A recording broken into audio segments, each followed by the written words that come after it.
Welcome to Roadrunner Truck Driving School. I'm your instructor, Sonny, and today we'll be doing the pre-trip. Let's begin. First, we're going to start with front suspension parts. Frame. No cracks, no welding, only authorized welding. Hanger. No cracks, no missing parts, no missing bolts. Leaf springs. No cracks, not twisted, cannot have missing leaf springs. If there's one or more cracked or missing, that means we are out of service.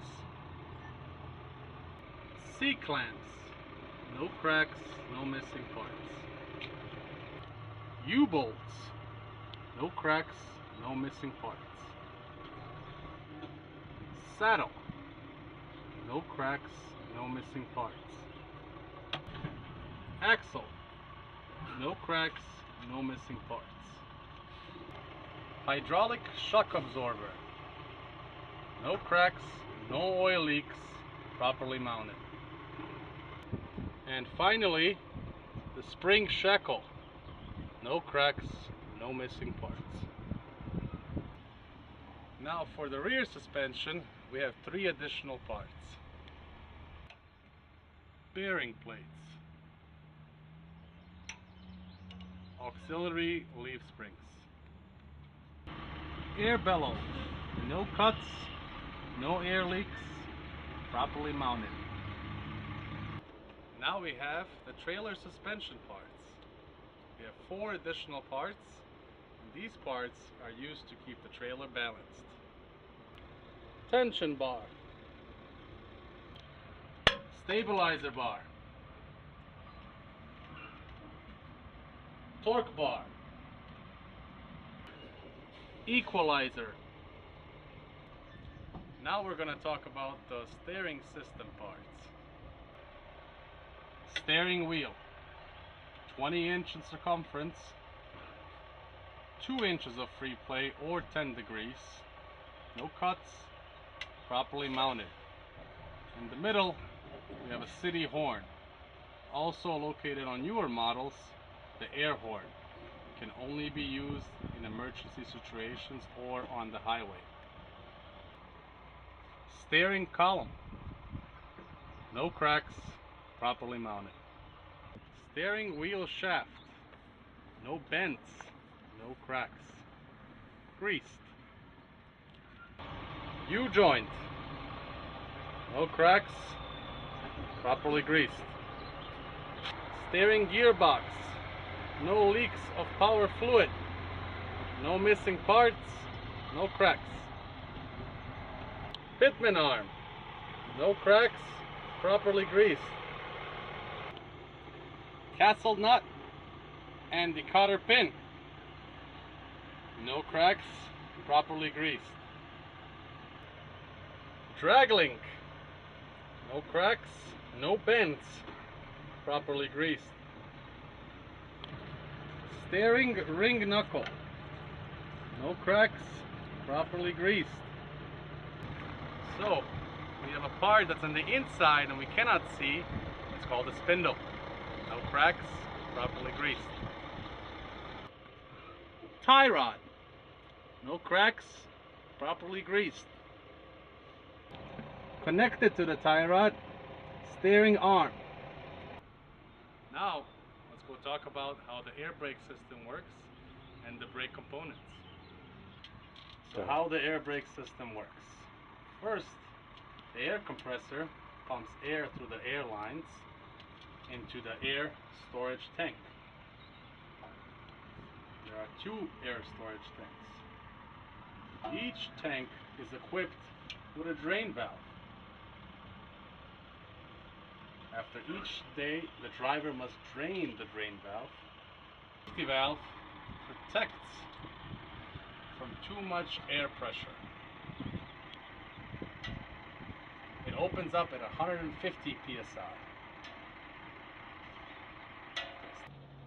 The governor controls the amount of air pressure being supplied through the airlines. Cuts in 100 psi, cuts out 125 psi. So what happens when the driver presses on the brake pedal? When the driver presses on the brake pedal, air travels through the air lines, through the air hoses, into the brake chambers, filling it with air, causing it to push out the push rod. The push rod pushes the slack adjuster. The slack adjuster spins the S-cam shaft. The S-cam shaft spins the S-cam into the S-cam rollers, causing the shoes and the drums friction, tightening it together, making the vehicles come to a stop. The return springs help push apart the shoes brake into the same position. Here we have the air hoses, 18 inches from the ground, no cuts, no air leaks. Brake chambers, no cuts, no cracks, no air leaks, no bends. Push rod, no cracks. Slack adjuster, no cracks, no more than 1 inch free play. S-cam shaft, no cracks. S-cam, no cracks. Inside we cannot see S-cam rollers. Then we have brake shoes, no cracks, no oil. Shoe pads, minimum thickness 1/4 inch. And your brake drums, no cracks, no oil. Now we're going to cover the wheels. We're going to start off with the tires. No cracks, no damage, no sharp objects, no bubbles. The depth of the thread is 4/32 of an inch. Must be same kind, same size, same axle. No recaps on the front tires, original only. 100 psi of air pressure. We checked that with an air gauge. In the rear tires, the depth of the thread must be 2/32 of an inch, minimum. Between the dual tires, we have 3 inches of space in the bottom, 5 on the top. No rocks or objects between the tires. Okay. On the rear tires, they can be recapped, but they cannot have thread separation. Rims, no cracks, no bends, no welding. Lug nuts, no cracks, no missing nuts. They must all be present and tight. If they have rust around the nuts, that means they are loose.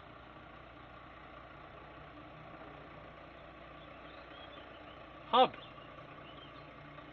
no cracks, no missing cap, no oil leaks from the hub.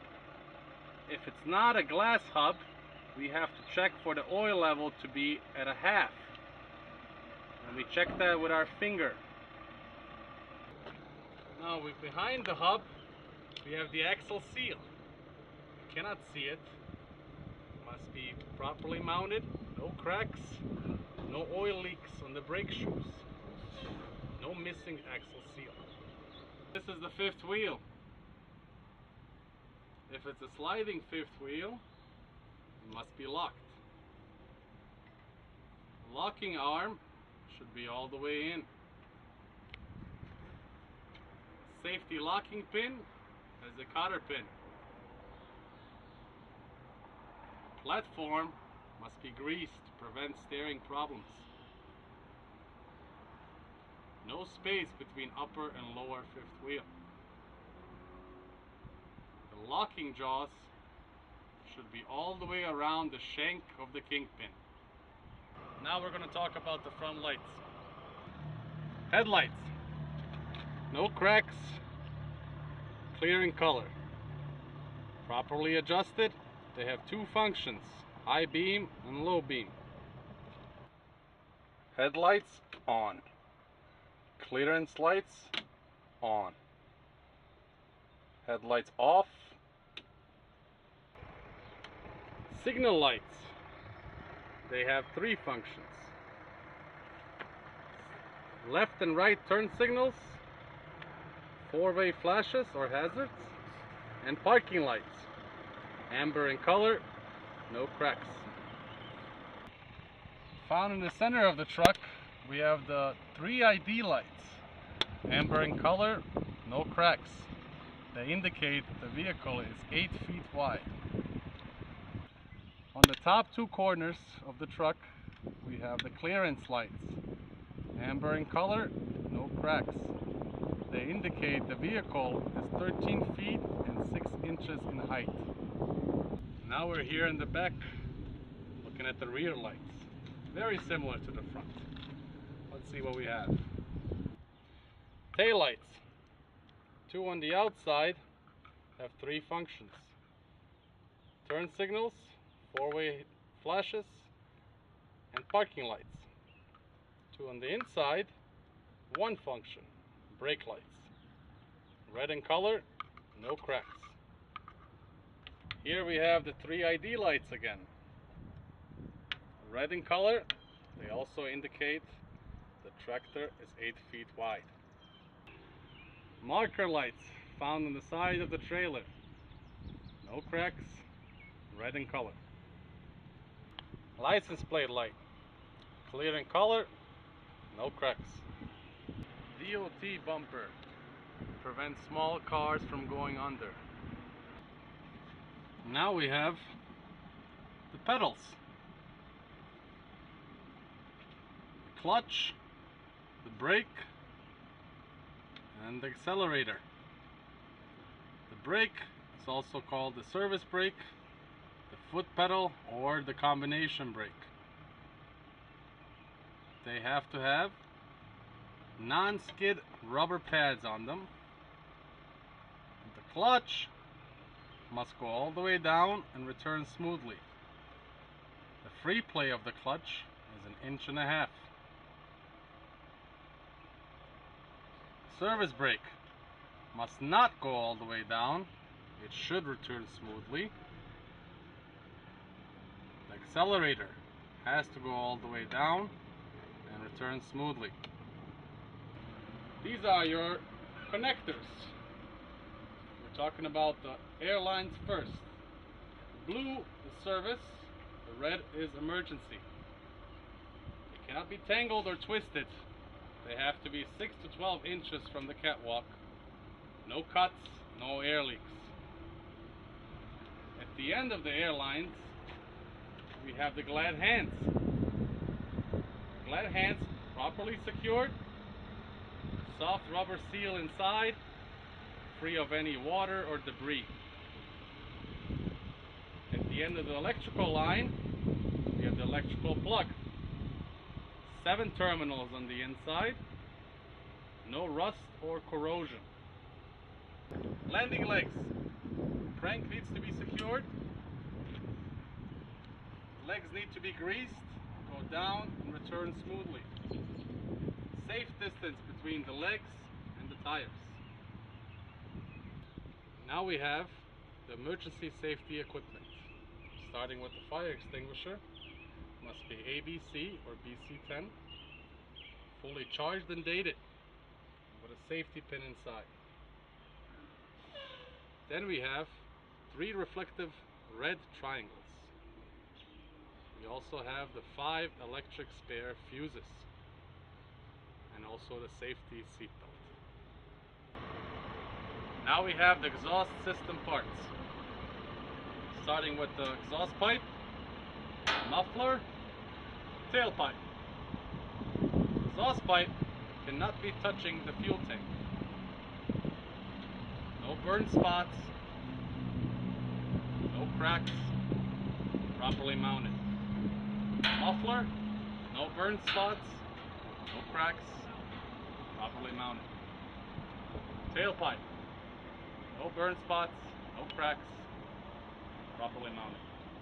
This is your fuel tank.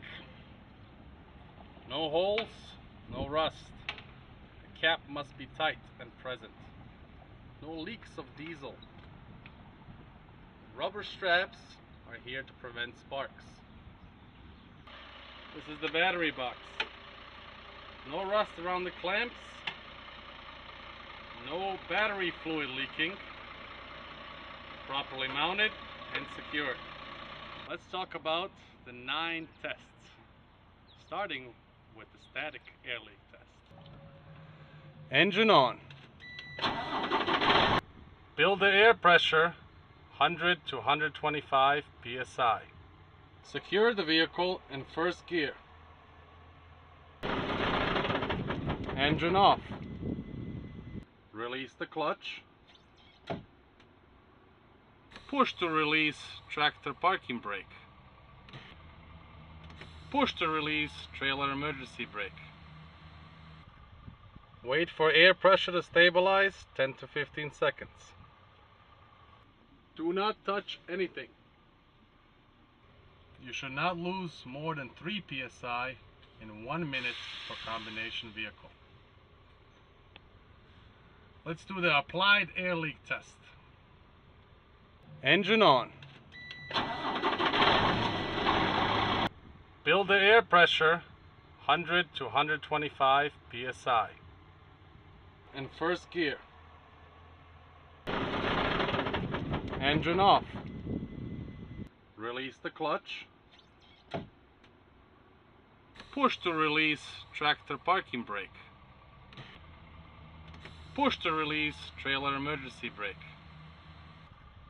Wait for air pressure to stabilize 10 to 15 seconds. Apply and hold down the foot brake. You should not lose more than 4 psi in 1 minute per combination vehicle. First fan down test.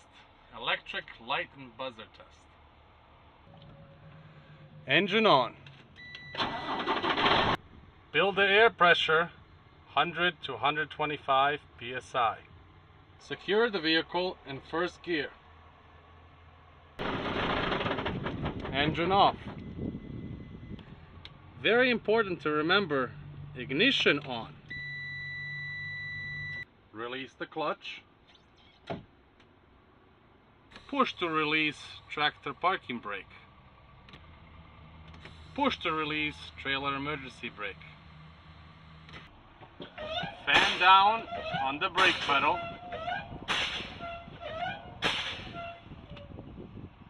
Before 60 psi, the light and buzzer will come on.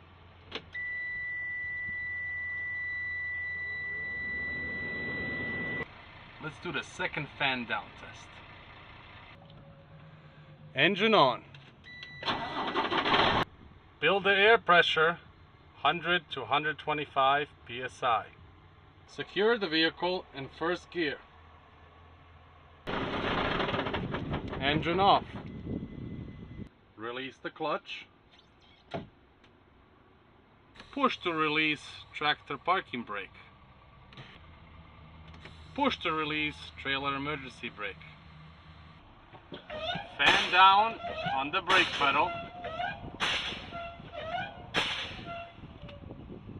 Between 45 and 20 psi, the red emergency brake will pop out first to prevent a jackknife. After 5 psi, the yellow tractor parking brake will pop out. In newer models, they both pop out together.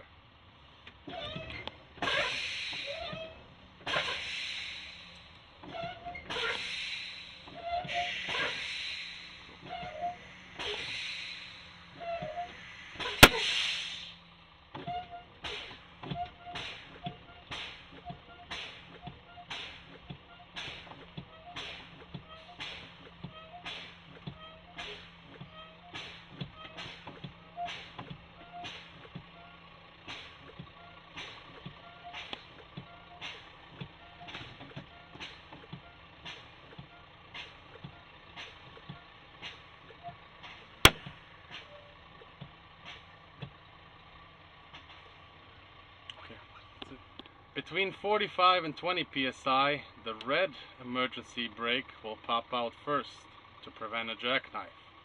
After 5 psi, the yellow tractor parking brake will pop out. In newer models, they both pop out together.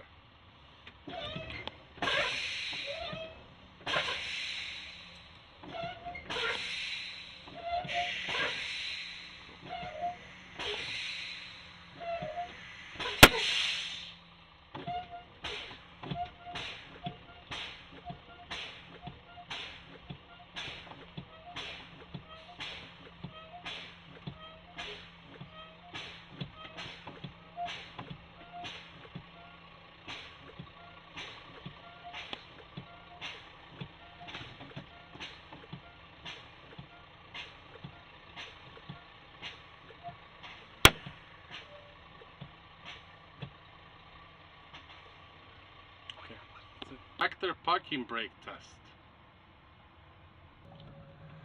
Engine on. Build the air pressure 100 to 125 psi. Shift transmission into first gear. Pull to apply tractor parking brake. Push to release trailer emergency brake. Ease off the clutch. If the vehicle does not move, that means the tractor parking brake is working properly. Trailer emergency brake test.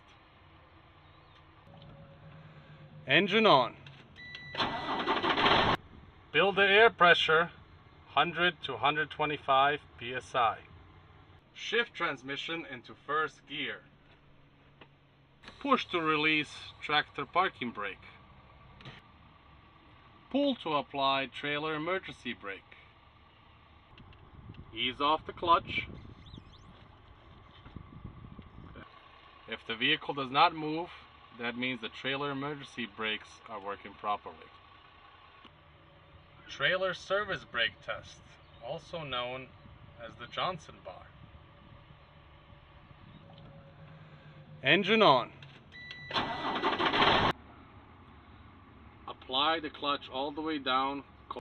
Build the air pressure 100 to 125 psi. Shift transmission into first gear. Push to release tractor parking brake. Push to release trailer emergency brake. Move the vehicle 10 to 15 feet forward. Ease off the clutch.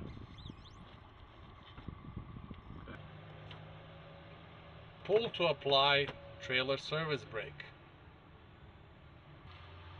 If the vehicle comes down to a straight line, the trailer brakes are working properly.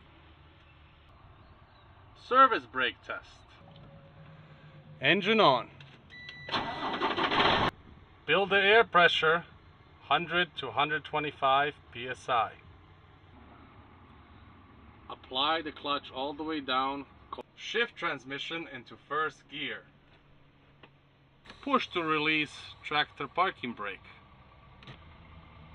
Push to release trailer emergency brake.